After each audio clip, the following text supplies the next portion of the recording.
subscribe to my channel. And also press this bell icon.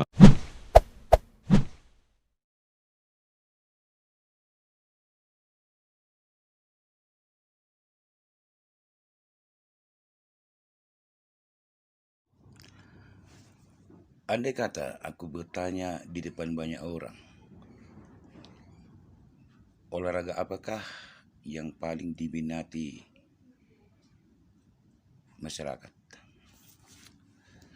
Pasti jawabnya ya sepak bola. Lalu apa sebenarnya yang menarik dalam sepak bola itu sehingga banyak orang bahkan mengeluarkan banyak dana untuk menyaksikan pertandingan sepak bola? Padahal hasilnya ya sangat relatif. Sekarang menang, sebentar lagi bisa kalah. Sekarang juara dunia, andai kata besok diadu bisa kalah. Bahkan juara divisi 1 bisa kalah sama divisi 2. Lalu apa yang membuat orang menarik menyaksikan sepak bola? Yang pertama adalah kerja keras. Mulai menit pertama sampai menit ke-90, seluruhnya bekerja, berlari dan berlari. Yang kedua, kerjasama. Bahwa kerjasama itu jelas sangat diperlukan, bahkan seorang pemain hanya menguasai bola sebentar saja lalu mengirim kepada kawan. Yang ketiga, skill individu. Dan ini sudah dilatih sejak awal sehingga akan menampilkan permainan yang baik dan hasil yang baik. Yang keempat, kebersamaan. Bahwa satu orang yang mencetak gol itu milik bersama. Yang kelima, kedisiplinan. Seluruh pemain sangat mematuhi segala aturan yang ditetapkan oleh pelatih. Yang ketujuh, kesederhanaan. Ya ketika mereka masuk ke lapangan, ya sederhana. Pakai celana pendek, pakai kaos. Mereka tidak membawa perhiasan seperti yang dipakai Oman Paris Utapea, sekalipun mereka banyak. Yang kedelapan, penegakan hukum yang maksimal. Ya, sang wasit sangat dihargai dengan segala keputusannya.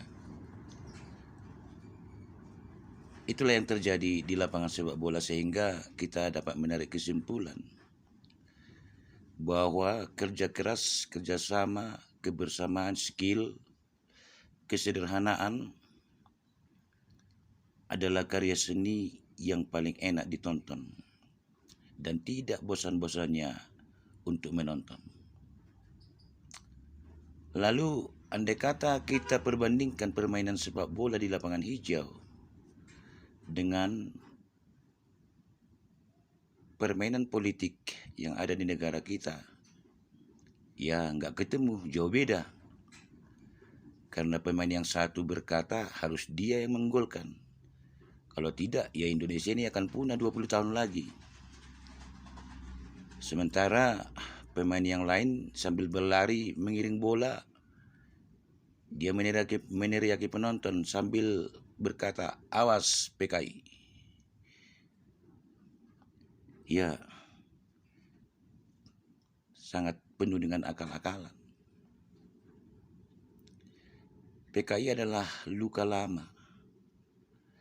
Ya kalau bisa dibuang saja jauh-jauh kata-kata itu, sebab sangat menyakitkan.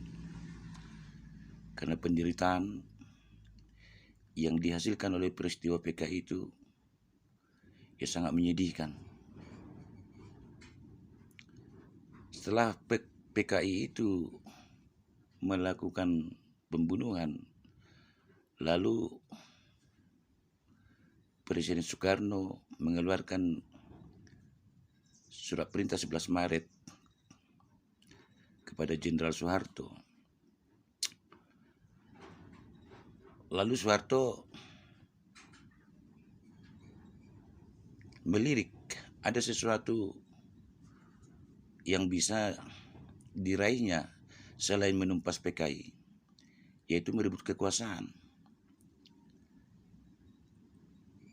Sehingga pidato Soeharto tahun 1966 lewat RRI itu dikemas sedemikian rupa seolah-olah lebih hebat, lebih sakral, lebih heroik dari pidato Bung Karno yang diucapkan tanggal 17 Agustus tahun 1945 di Jalan Pegangsaan Timur jam 10 WIB. Bahkan pidato Soeharto ini menjadi mandat bagi pasukannya dengan orang-orang dekatnya untuk melancarkan penindasan pembunuhan massal. Disinilah terjadi ajang balas dendam. Disinilah terjadi pengkhianatan antara kebenaran, kebohongan, dan birahi kekuasaan bercampur aduk. Jadi penderitaan yang berlangsung pada waktu itu ada dua jenis. Yang pertama, penderitaan yang dihasilkan oleh PKI itu sendiri, yaitu pembunuhan terhadap para jenderal. Dan yang kedua, penderitaan yang dihasilkan oleh Soeharto dengan alasan penumpasan kepada PKI dan ormas-ormasnya. Lalu ada orang yang mengatakan bahwa ideologi tak pernah mati atau hilang. Itu tergantung ideologi itu di mana dilahirkan. Menurut saya ya bahwa Ibu Pertiwi Indonesia tak pernah melahirkan ideologi komunis. Ideologi komunis itu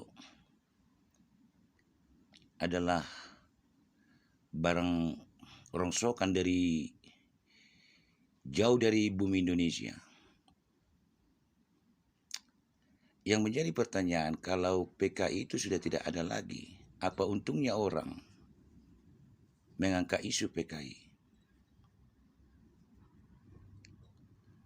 Ada hal-hal yang aneh dan sangat perlu kita melakukan analisa secara bijak. Yang pertama, haus kekuasaan. Karena isu PKI ini diangkat hampir bersamaan dengan deklarasi berdirinya Koalisi Aksi Menyelamatkan Indonesia. Tetapi ada yang aneh di sini. Kekuasaan yang mereka inginkan seolah-olah secepat mungkin tanpa menghargai konstitusi. Karena kata aksi menyelamatkan ini seolah-olah menyeru, berseru untuk bersegera menyelamatkan. Dalam tanda petik bahwa Indonesia sudah kritis, sudah perlu diselamatkan. Berarti kalau hal ini terjadi, yang mereka inginkan adalah perebutan kekuasaan melalui kudeta atau perang saudara. Yang kedua, ingin menghancurkan PDIP. Karena PDIP ini mereka anggap selama ini sebagai penghalang atas ambisi mereka. Yang ketiga, ingin membenturkan masyarakat Indonesia dengan etnis tertentu, sehingga peristiwa penjarahan yang terjadi tahun 1997, 1998 supaya itu terjadi. Karena selama ini pun kita tahu mereka sangat anti kepada Cina. Bahkan tenaga kerja asing yang berasal dari Cina dianggap sebagai musuh bangsa. Dan kalau ini terjadi, ya pasti perang saudara. Yang keempat, mereka ingin pengaruhi TNI. Ya mungkin saja mereka mengingatkan bahwa selama penumpasan PKI sampai kepada suatu berkuasa, bahwa TNI ini mencapai puncaknya walaupun dalam konteks yang salah, karena Soeharto menempatkan mereka dengan sistem komando yang salah. Sehingga pada waktu itu bahwa hukum adalah TNI. Lalu kalau kita mengambil kesimpulan bahwa yang mereka inginkan adalah perang, apa untungnya bagi mereka perang? Ya, kalau perang terjadi, perang saudara, itulah kesempatan untuk mengganti ideologi Pancasila.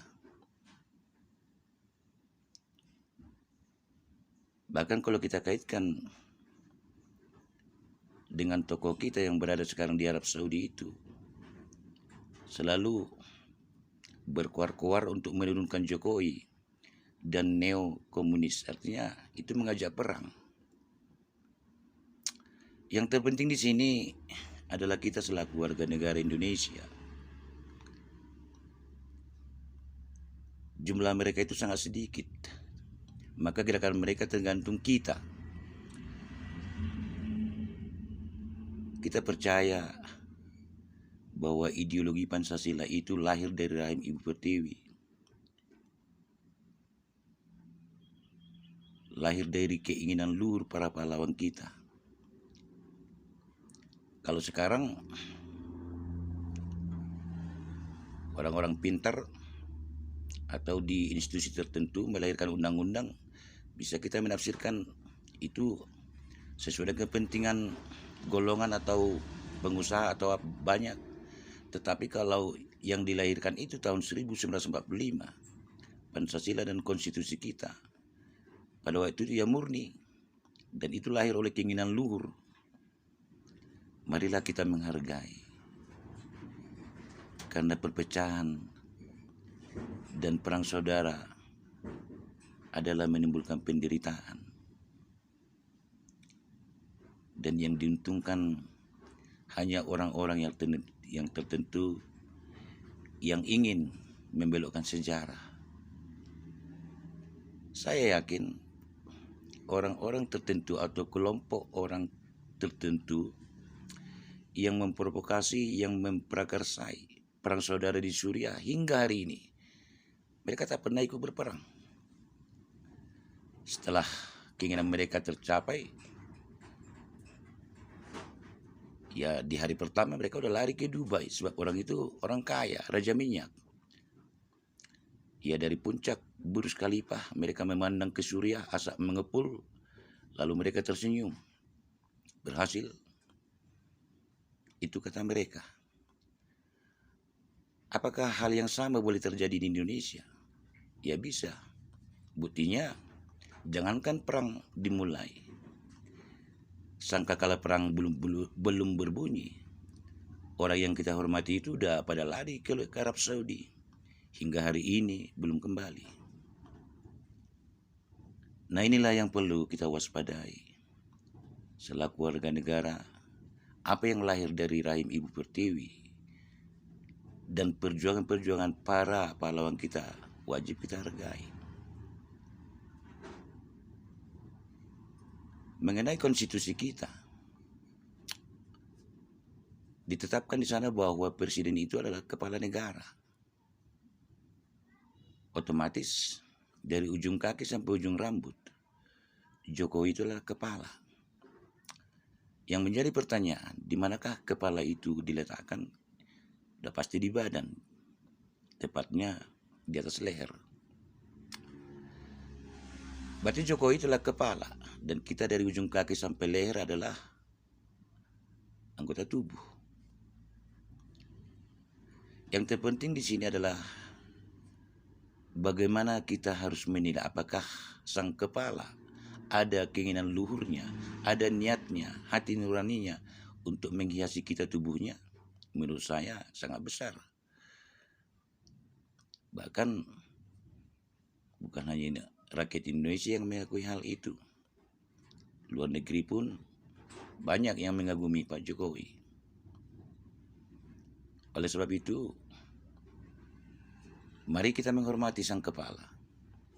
Karena sewaktu-waktu, oleh karena konstitusi, Anda pun bisa menjadi kepala di kemudian hari. Yang terpenting, keselamatan bangsa dan negara kita harus menjunjung tinggi. Lalu, secara pribadi,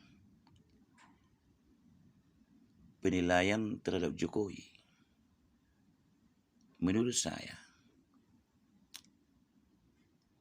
ketika saya melihat sosok Jokowi, lalu pikiran saya merangkai sebuah cerita tentang kelahirannya di bantaran sungai, keberhasilannya di Solo menjadi wali kota 2 periode, dan kemudian DKI 1. Karena seseorang tidak terlepas dari latar belakangnya. Coba bandingkan dengan tokoh-tokoh yang ABCD itu.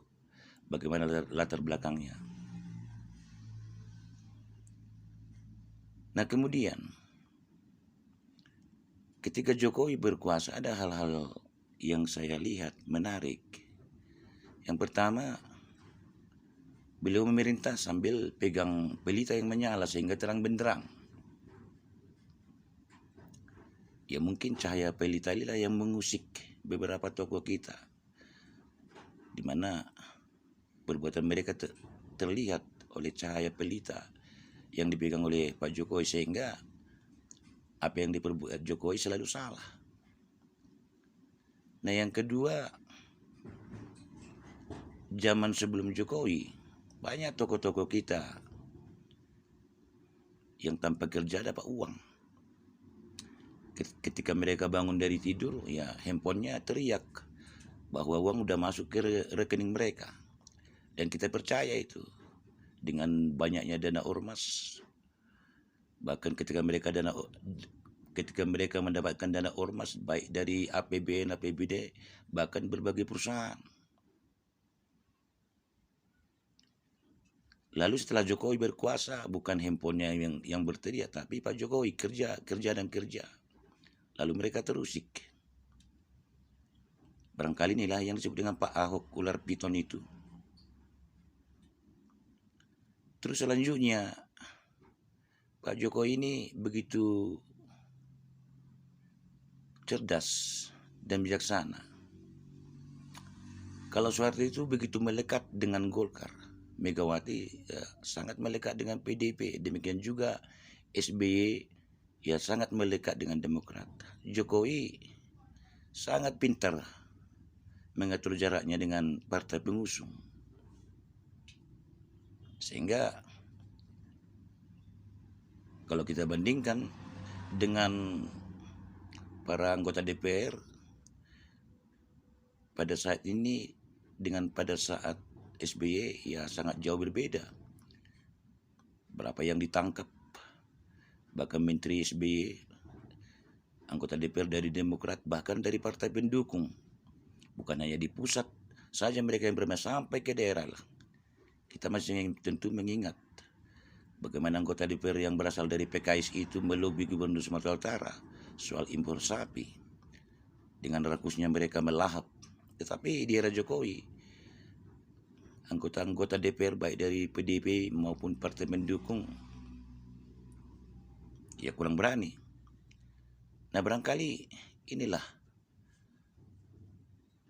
yang jelas bagaimana Jokowi menjaga jarak dengan partai pendukung. Dan gebrakan-gebrakan Jokowi inilah yang membuat para musuh kepanasan. Sebenarnya gelombang-gelombang aksi masyarakat bukan karena beliau tidak cerdas, tidak kerja keras, tidak inovatif, tetapi sebagian besar tokoh-tokoh kita merasa tersinggung, terusik. Sehingga apa saja yang diperbuatnya menjadi salah. Lihat saja ketika beliau bangun jalan di Papua, ada tokoh kita yang mengatakan bahwa orang Papua nggak bisa makan aspal.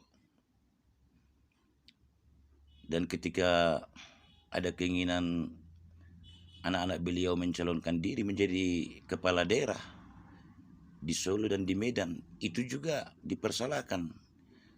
Lalu kata mereka itu dinasti kekuasaan. Padahal menurut saya itu langkah positif dari sebuah demokrasi. Apalagi untuk masyarakat Medan, suatu kesempatan untuk memiliki pemimpin yang lebih baik. Karena kita tahu selama ini di Medan bahwa jabatan wali kota itu menjadi anak tangga terakhir menuju penjara. Kita masih ingat Bapak Adillah, Rahut Manarahap, Julmi Eldin. Oleh sebab itu, mari kita melakukan evaluasi, analisa yang tepat dari kebenaran hati nurani. Semoga video narasi ini bermanfaat. Jika ada yang salah mulai dari judul dan isi narasi saya minta maaf. Mohon dukungan untuk channel ini. Silakan subscribe, like, dan bagikan, dan tolong komentarnya. Tunggu bagian kedua dalam judul yang sama. Terima kasih.